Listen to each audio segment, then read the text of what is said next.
नमस्कार बच्चों, आज का अपना लेक्चर नंबर 27 है जिसमें हमने चैप्टर नंबर 3 स्टार्ट किया हुआ था और जो टॉपिक चल रहा था वो था अदर इम्पोर्टेंट ट्रीटमेंट, जिसका हमने फर्स्ट पॉइंट कर लिया था investment fluctuation workman compensation reserve हमने कर लिया था। आज का जो हमारा टॉपिक है वो investment fluctuation reserve. Same treatment होगा वर्कमैन कंपनसेशन रिजर्व की तरह ही, नाम अलग है और जर्नल एंट्रीज भी सेम ही है। ठीक है, अब डायरेक्ट मैं आपको क्वेश्चन करवा रही हूँ। इसमें जर्नल एंट्रीज आपको अपने आप क्लियर हो जाएगी क्योंकि इससे पहले वर्कमैन कंपनसेशन रिजर्व में मैंने आपको क्लियर कर दिया था। ठीक है, अब ये है बैलेंस शीट। हमें ऐसे क्वेश्चन में दिया होगा फॉर्मेट जिसमें हमें इन्वेस्टमेंट है वो हमें पता है हमारी एसेट होती है। एसेट हम 5 लाख हमने इन्वेस्टमेंट लिख दिया, ये ब्रैकेट में लिखा हुआ है एट कोस्ट। एट कोस्ट का क्या मतलब होता है कि जब हमने खरीदी थी तो 5 लाख की खरीदी थी। ये हमारा लिखा हुआ है investment fluctuation reserve. Investment fluctuation reserve, आज अगर हम कोई भी सामान खरीदते हैं या कोई प्रॉपर्टी खरीदते हैं, कहीं पे पैसा इन्वेस्ट करते हैं, शेयर खरीदते हैं, बॉन्ड्स खरीदते हैं, कुछ भी खरीदते हैं, तो इन फ्यूचर हमें रहता है ना कि हमारा कहीं पे हमारी जो इन्वेस्टमेंट की वैल्यू है, हमारी प्रॉपर्टी की वैल्यू है, वो डाउन ना हो जाए, कम ना हो जाए। इसके लिए फर्म क्या करती है, एक रिजर्व बना के चलती है जिसको बोलते हैं इन्वेस्टमेंट फ्लक्चुएशन रिजर्व, जो बैलेंस शीट की लायबिलिटी साइड पर जिसको हम शो करते हैं। ओके, अब यहाँ पर हमें क्या है कि अलग अलग केसेस दिए होंगे कि अगर जो मार्केट वैल्यू है और जो कॉस्ट वैल्यू है या बुक वैल्यू है, अगर वो सेम है तो हम रिजर्व का क्या करेंगे। अगर मार्केट वैल्यू लेस देन है एट कॉस्ट से तो रिजर्व का क्या ट्रीटमेंट होगा। ये अलग अलग केसेस होंगे। इलस्ट्रेशन नंबर 25 देखो।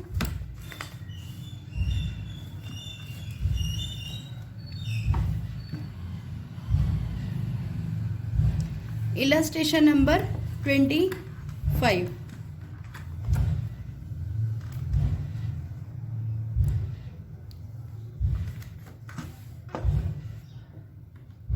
P, Q and R sharing profit and losses in the ratio of 3:2:1. Decide to share profits and losses equally with effect from 1st April 2017.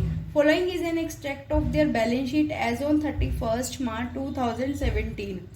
PQR profit sharing ratio जिनका दिया हुआ है 3:1। अब यहाँ पर investment हमको 5 लाख की गिवन है और इन्वेस्टमेंट फ्लक्चुएशन रिजर्व दिया हुआ है 30,000। अब फर्स्ट केस हमको दे रहा है कि if there is no information, कोई इन्फॉर्मेशन नहीं है।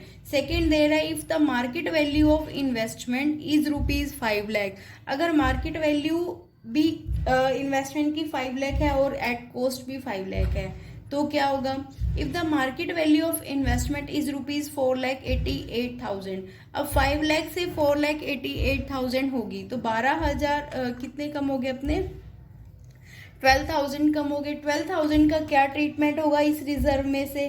फिर है मार्केट वैल्यू है 4,46,000, 4,46,000 मतलब 54,000 का यहाँ पर लॉस हो गया। अब इस लॉस को रिजर्व में से, रिजर्व तो जबकि हमारे पास 30,000 है। ये अलग अलग केसेस दिए हुए हैं, इसको 1 बाय 1 हम सॉल्व करते हैं जर्नल एंट्रीज के थ्रू।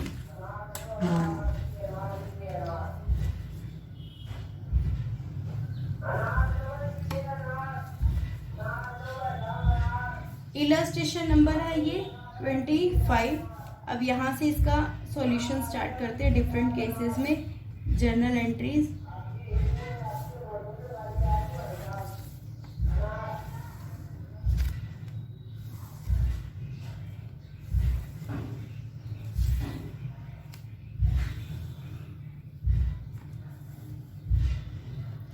अब हम करते हैं फर्स्ट केस में, केस नंबर 1 में। ये आपको पता ही है, date, particulars, LFM, debit and credit जो भी है ये लिख लेना अपने आप से। अब केस नंबर 1 में क्या था,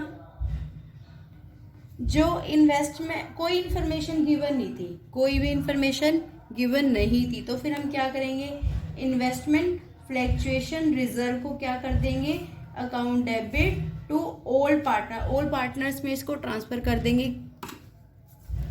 PQ आ रहा है ना, तो रेशो था 3:1। अब इन्वेस्टमेंट फ्लक्चुएशन रिजर्व कितने का बना हुआ था ये 30,000 का। टू पीज कैपिटल अकाउंट,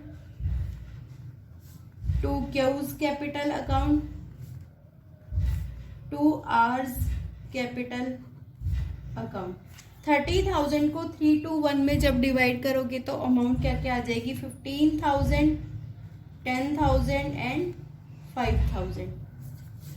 ये तो हो गया फर्स्ट केस की बात। अब है सेकंड केस। सेकंड केस में वो क्या कह रहा था कि if the market value of investment is ₹5 lakh, same है, कोई फ्लक्चुएशन नहीं हुआ, कोई वैल्यू डाउन नहीं हुई इन्वेस्टमेंट की, ना ही कोई वैल्यू अप हुई, तो जो इन्वेस्टमेंट फ्लक्चुएशन रिजर्व है वो सारा का सारा फिर से पार्टनर्स के कैपिटल अकाउंट में ट्रांसफर हो जाएगा। तो सेम सॉल्यूशन हो गया यहाँ पर, same solution as given in case number 1। आपको ऐसे लिखना नहीं है, आपको तो करके दिखाना है, ठीक है। सेम ट्रांसफर होगा, सेम ही एंट्री होगी। अब है केस नंबर 3। केस नंबर 3 में कह रहा था कि if the market value of investment is ₹4,88,000, 4,88,000 होगी, जबकि हमारे पास इन्वेस्टमेंट हमने की थी जब पहले, जिस टाइम भी हमने इन्वेस्टमेंट की वो थी 5 लाख की। अब उसकी घटकर वैल्यू कितनी होगी 4,88,000। तो कितने का नुकसान हुआ 12,000 का हुआ ना। 12,000 को हम रिजर्व में से कंप्लीट कर लेंगे, उस वैल्यू को वहां से प्रोविजन बना लेंगे, उसको फ्यूचर के लिए सेव करके रखेंगे, और जो बाकी का जो बैलेंसिंग अमाउंट होगा वो हम क्या कर देंगे पार्टनर्स के कैपिटल अकाउंट में ट्रांसफर कर देंगे। अब पूरा का पूरे सबसे पहले तो investment fluctuation reserve account debit लिखेंगे, क्योंकि इसी को ही ट्रीट करना है हमने 30,000। अब इन्वेस्टमेंट डाउन होगी, जब भी एसेट डिक्रीज होती है तो उसको हम क्या करते हैं क्रेडिट करते हैं टू इन्वेस्टमेंट अकाउंट। जब एसेट डिक्रीज होती है तो उसको हम क्या करते हैं क्रेडिट करते हैं। कितने से डिक्रीज हुई 12,000 से। अब यहां पर देखो 30,000 माइनस के 12,000 कितनी वैल्यू बच गई 18,000 बच गई, 18,000 रह गई। अब 18,000 को हम क्या कर देंगे पार्टनर्स के कैपिटल अकाउंट में ट्रांसफर कर देंगे to P's capital account, to Q's capital account, to R's capital account, to P's capital account and to R. 18,000 को 3:2:1 में डिवाइड करोगे तो ये आ जाएगा 9,000, 6,000 एंड 3,000। ठीक है। अभी तक केस नंबर 3 में सिर्फ अभी यहाँ पर देखो मार्केट वैल्यू थी वो कम तो हुई थी, पर जो इन्वेस्टमेंट फ्लक्चुएशन रिजर्व अभी सफिशिएंट अमाउंट था, पर्याप्त पड़ा था कि वहां से हमने इसको कंप्लीट कर लिया। उसके बाद भी हमने बाकी की जो बैलेंसिंग अमाउंट थी उसको पार्टनर्स के कैपिटल अकाउंट में हमने ट्रांसफर कर दिया। अब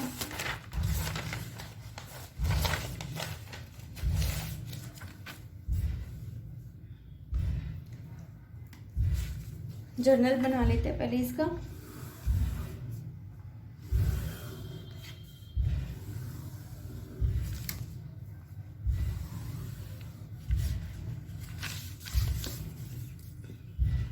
केस नंबर 3 हो गया था हमारा। अब है केस नंबर 4। केस नंबर 4 में कह रहे हैं कि the market value of investment is ₹4,46,000। 5 lakh थी, जबकि अब रह गई वो कम हो गई वैल्यू मार्केट में। जब हमने उसको बेची इन्वेस्टमेंट को तो उसकी मार्केट वैल्यू थी 4,46,000। अब कितने से कम हो गई 5 लाख माइनस के 4,46,000 कितने से कम होगी 54,000 से वैल्यू कम होगी। इन्वेस्टमेंट डिक्रीज कितने से होगी 54,000, जबकि हमारे पास इन्वेस्टमेंट फ्लक्चुएशन रिजर्व कितने का पड़ा है। इन्वेस्टमेंट फ्लक्चुएशन रिजर्व है हमारे पास 30,000 का, और बाकी की जो अमाउंट है जो हमारी डिक्रीज हुई है उसको हम कहाँ लिखेंगे रीवैल्यूएशन अकाउंट में लिखेंगे। मैंने आपको लास्ट टाइम भी बताया था कि रीवैल्यूएशन अकाउंट नॉमिनल नेचर का अकाउंट है, जिसकी debit all expenses, credit all income and gains rules होता है। तो अब जो रीवैल्यूएशन अकाउंट की डेबिट साइड पे चला जाएगा कितने का 24,000 और टोटल जो इन्वेस्टमेंट डिक्रीज हुई थी वो कितने की हुई थी हमारी 54,000। ठीक है, इन्वेस्टमेंट डिक्रीज हुई थी 54,000 की। इन्वेस्टमेंट फ्लक्चुएशन रिजर्व हमने बनाया हुआ था 30,000 का। रीवैल्यूएशन अकाउंट है 24,000। ठीक है, अब यहाँ पर है केस नंबर। तो फिर जब ये रिवैल्यूएशन अकाउंट बनाया है, इसकी एक और एंट्री भी होगी जनरल एंट्री। उसमें क्या होगा, रिवैल्यूएशन को पार्टनर का जो लॉस है वो पार्टनर्स के कैपिटल अकाउंट में डेबिट होगा, क्योंकि जब भी पार्टनर्स को नुकसान होता है तो हम उनके कैपिटल अकाउंट में डेबिट करते हैं, जब उनको फायदा होता है तो उनके पार्टनर्स के कैपिटल अकाउंट में क्रेडिट होता है। तो फर्स्ट एंट्री तो ये होगी।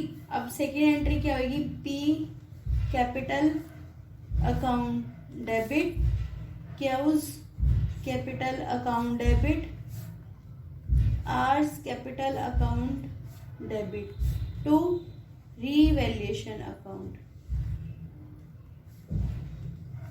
कितने से 24,000 है ना, 24,000 को 3:2:1 में डिस्ट्रीब्यूट कर दोगे तो कितना आ जाएगा, ये 12,000,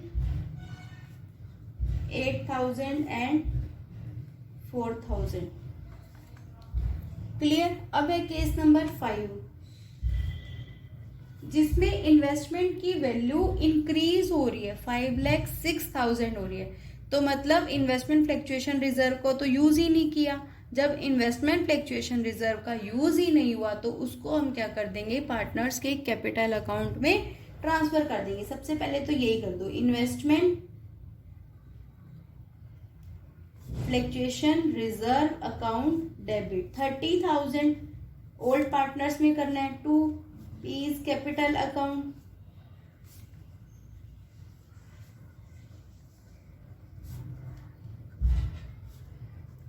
अमाउंट कितनी कितनी आ जाएगी हमारी 15,000, 10,000 एंड 5,000। एक तो एंट्री होगी, जब इंक्रीज होती है एसेट को तो हम एसेट को क्या करते हैं, जब भी हमारी इंक्रीज होती है एसेट तो उसको डेबिट करते हैं। अब इन्वेस्टमेंट इंक्रीज हो रही है तो इन्वेस्टमेंट को क्या कर देंगे, यहाँ पर इन्वेस्टमेंट अकाउंट डेबिट। कितने से इंक्रीज हो रही है ये, 6,000 से। अब कहाँ पर लिखेंगे इसको, टू रीवैल्यूएशन अकाउंट, क्योंकि इसका नेचर यही था ना, credit all income and gains. तो यहाँ पर इसको हमने क्या कर दिया, रिवैल्यूएशन को क्रेडिट कर दिया। अब ये रिवैल्यूएशन का जो प्रॉफिट है इंक्रीज हो गया तो प्रॉफिट हुआ, transfer of profit on revaluation in old profit sharing ratio. एक एंट्री, दो एंट्री और यहाँ 3 एंट्री।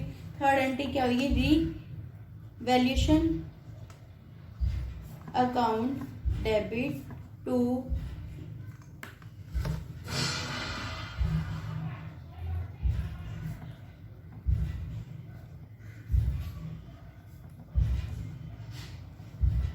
Hours capital account.